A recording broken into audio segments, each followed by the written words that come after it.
Welcome to the second part of lecture 2. In the first part of lecture 2 we saw how to solve non-homogeneous ODEs. We saw that the solution of non-homogeneous ODEs is given by the sum of the complementary function, which is the solution of the homogeneous counterpart, plus the particular integral. The particular integral takes the form of the forcing function ft and its derivatives. In this lecture, we are going to see how to solve integral differential equations in which you have an integral term, and we're also going to see how to solve simultaneous differential equations, simultaneous ODEs. That means a set of ODEs. Now let us take this up quickly. So integral differential equations are very simple. They have an integral term, so to convert them into an ODE in the standard form, we just need to differentiate the whole equation first. For example, you have, let us suppose, a differential equation which is given like this.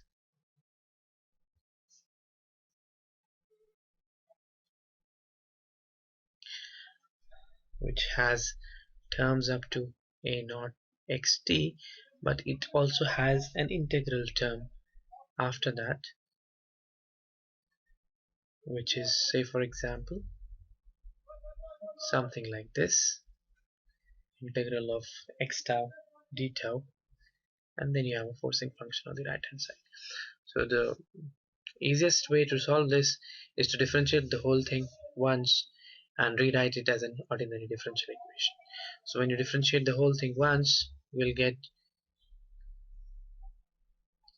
the first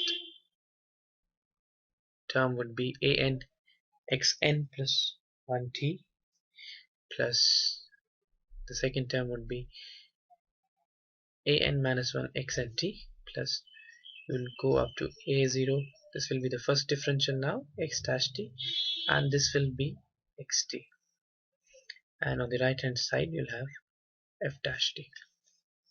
So this is transformed into an ordinary differential equation, a standard format of the ordinary differential equation. This is one way of solving it. The other way of solving it is to make a change of variables. Change of variables would be something like, let us suppose that y dash t is equal to xt. Then you rewrite the original equation in terms of y dash t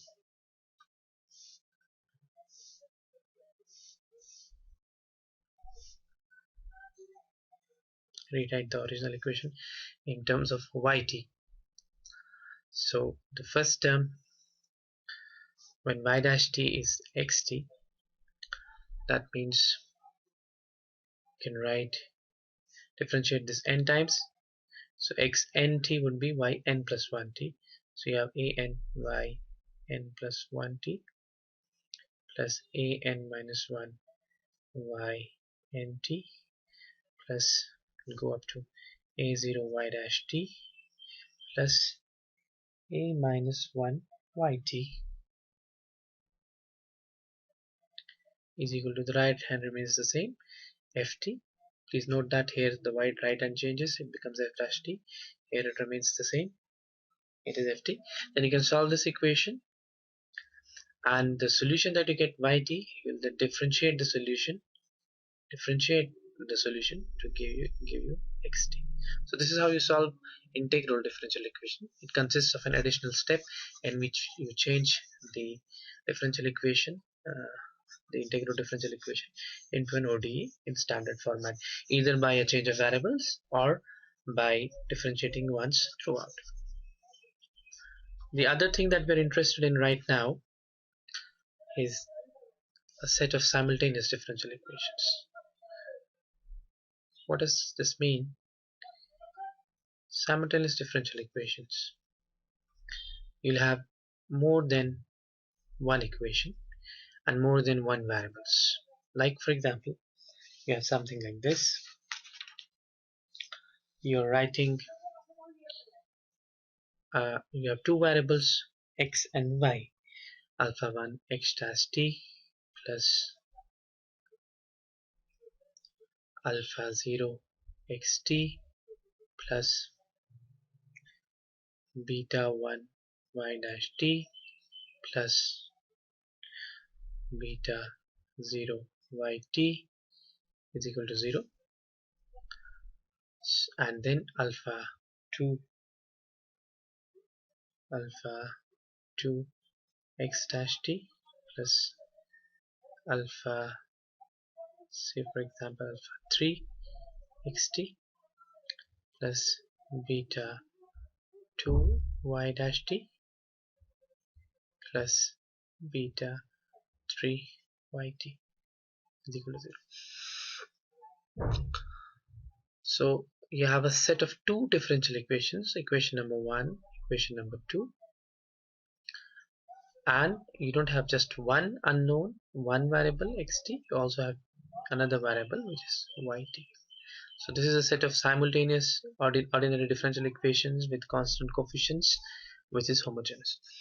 So again, the way to solve this is similar. You're going to assume a specific form. Let us say xt is given by c1 e to the power pt, and yt has a form given by c2 e to the power pt, and let us substitute these two in the original set of equations that we have. So what do we get? You'll get alpha 1 p c1 e to the power pt plus alpha 0 c1 e to the power pt plus beta 1. Now differentiate this, p c2 e to the power pt plus beta 0 c2 e to the power pt is equal to 0. This is for the first equation. So you can write c1 e to the power pt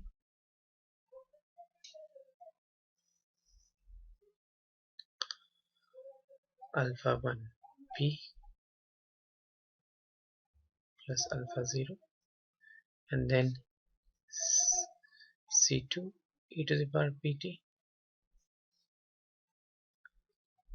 beta 1 p plus beta 0 is equal to 0. This is the first equation. The second equation would be similar. You can write it by inspection.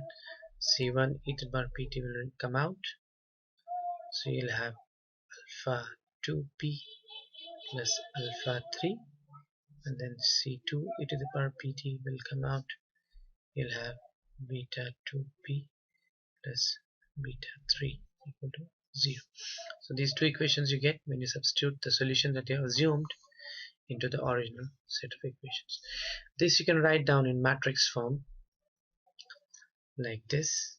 You can write down it like this: alpha 1p plus alpha 0,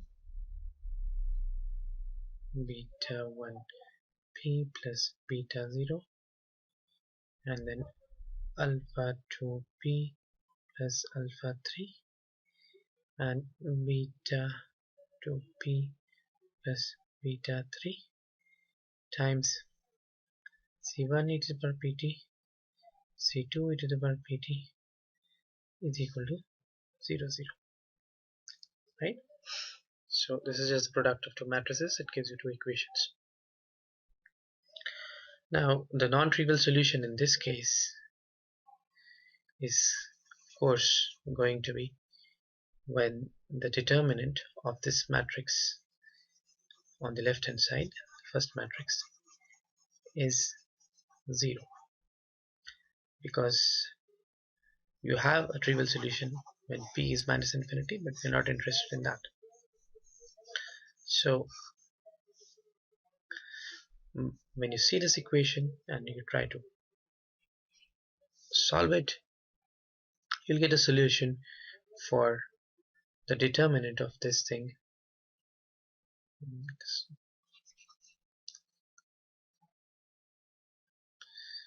For the determinant of alpha 1p plus alpha 0, beta 1p plus beta 0, alpha 2p plus alpha 3, beta 2p plus beta 3, the determinant equal to 0.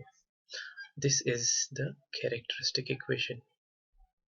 The determinant equal to 0 is the characteristic equation for the set of simultaneous differential equations. It will be a quadratic equation. It will be a quadratic equation because you're getting powers of p. So power 1 of p and power 1 of p be getting multiplied.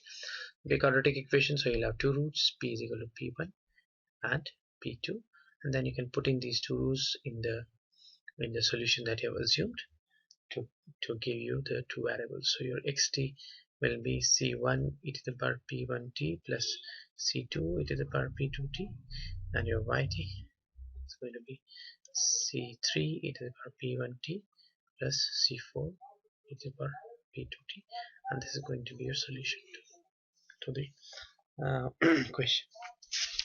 So let us take a simple question and let us try to solve it and see whether we can solve the set of simultaneous differential equations. These are important in network analysis because we get these kind of equations when we try to solve circuits which have mutual inductance like transformers. So that's why we're studying them. So let us suppose you have a set of simultaneous differential equations which is given by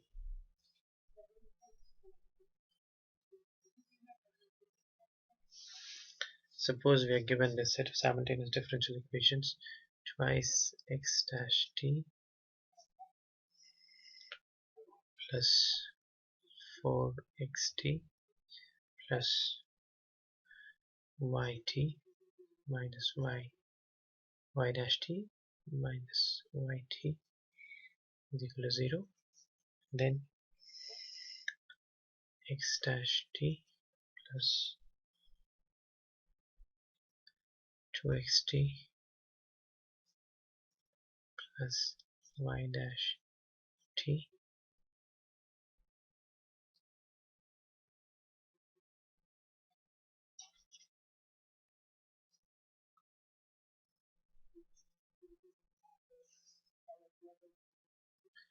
plus yt is equal to 0.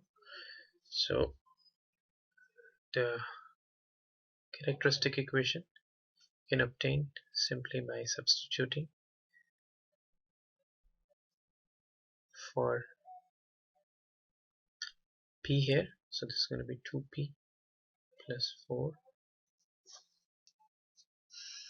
and p minus 1.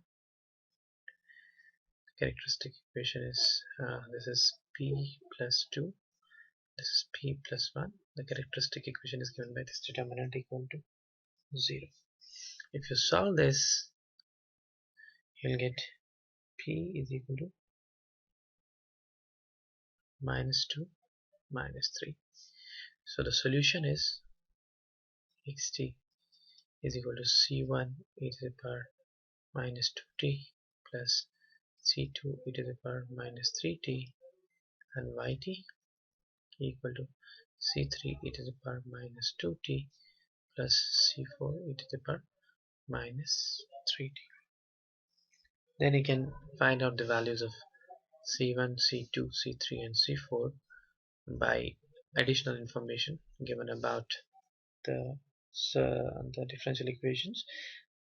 You in this case need the values of x at 0 plus, x dash at 0 plus, and the value of y at 0 plus and y dash at 0 plus. So these four values, put them in here and you solve the homogeneous differential equation.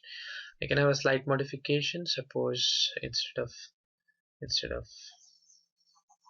this being homogeneous, you have some forcing function. Let us suppose you have a forcing function here which is given by say some 4 e to the power 5t. Now how do you solve this? This is the complementary function. Okay, this is not the complete solution, so this is xct, this is yct. You'll have to see what is the particular integral for x and what is the particular integral for y. So the particular integral for x is going to take this form, right? So it will be some a e to the power 5t, and similarly the particular integral for y will also take this form, so it will be some b e to the power 5t.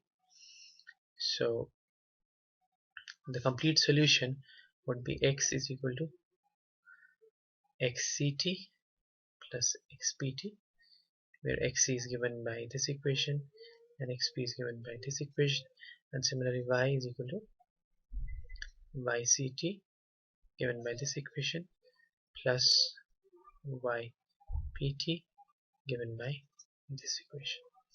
So this is let me write xt and yt.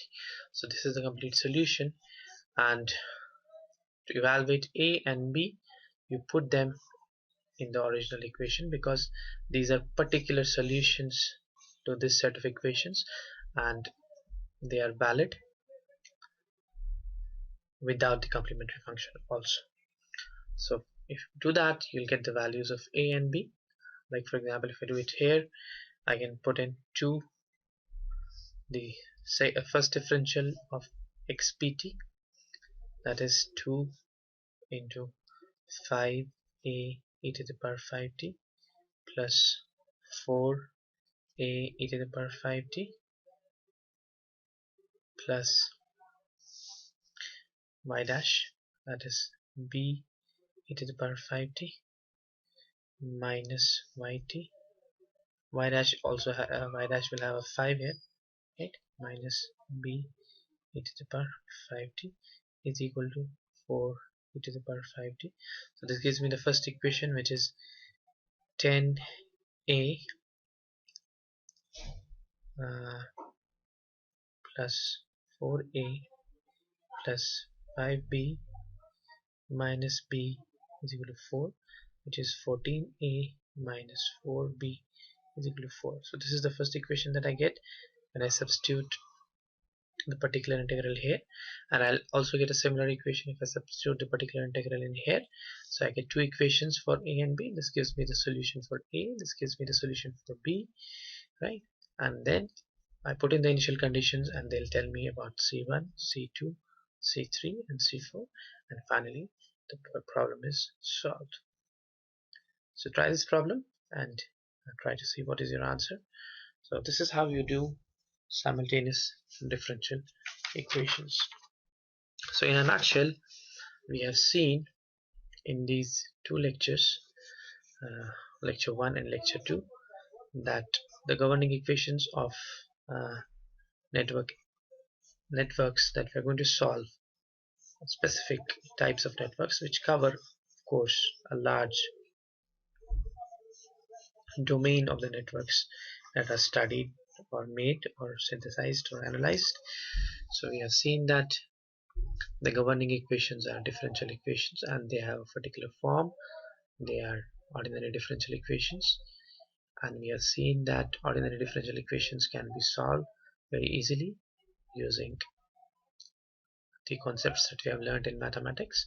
So we saw how to solve homogeneous ordinary differential equations, we saw how to solve non-homogeneous ordinary differential equations, and we saw how to solve integral differential equations, right? Integral differential equations, and we also saw how to solve simultaneous ODEs. So with this information, we should be able to solve some simple circuits, and slowly we'll move on to more complicated ones. Like for example, if we are given a simple circuit like this, source, a resistance, and an inductance. Suppose it is given that this is 5 volts, this is 2 ohms, this is 3 Henry, or so you want to find the current in the circuit. So you can write 5 is equal to 2I,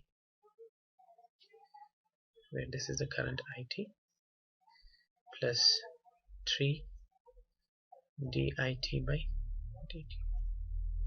And suppose you're given the initial conditions that I0 is 0, or to be more precise, I0 plus is 0. So this, you see, is a non-homogeneous differential equation. You'll have two parts, the complementary function, the particular integral. So the complementary function is going to be 3p plus 2 is equal to 0. So p is minus 2 by 3. So this is the characteristic equation, sorry. So the complementary function is going to be c e to the power minus 2 by 3t. The particular integral is going to be a constant. We saw this before. It's going to be some a. This is going to satisfy this equation. So when you put this xpt, you put it is equal to xpt is equal to a in the original equation. In star, you should be able to satisfy it. So you'll get 2 is equal to 5 is equal to twice a plus 3 into differential of a, which is 0. So a is 5 by 2. So your solution is it is going to be the complementary function plus the particular integral, which is c e to the power minus 2 by 3t plus a, which is 5 by 2. And then you put in your initial condition, which is I0 plus is 0, which means that c plus 5 by 2 is 0, which gives you c is equal to minus 5 by 2, and this gives you it is equal to 5 by 2 1 minus e to the power minus 2 by 3t. So this tells you how the current in the inductor is going to change with respect to time, right? And we can plot this graph, and you must have seen this graph before. This is your current, this is your time, and this is negative exponential. So if you want to plot e to the power minus x, e to the power minus x would be something like this, e to the power minus t, and 1 minus e to the power minus t is going to be something like this. So 1 minus this is going to be something like this. That's what we're doing. We have to plot 1 minus e to the power minus 3t. So it is going to have a shape which is going to be something like this, right? And it's going to fix, it's going to be a straight line after some time, and this is how the current is going to rise. It's going to start from 0, and then it is going to become, after some time, it's going to become, because at t is equal to infinity, you see the value is 5 by 2, so it's going to stabilize at 5 by 2 amperes. And that's what you expect, because the resistance is 2 and it's a DC circuit. So after some time the inductance will behave like a short circuit, and the current, steady state current in this circuit is going to be 5 by 2 amperes. So this is how you use differential equations to solve this problem in network analysis. In the subsequent lectures we'll see all of this in more detail. Thank you very much.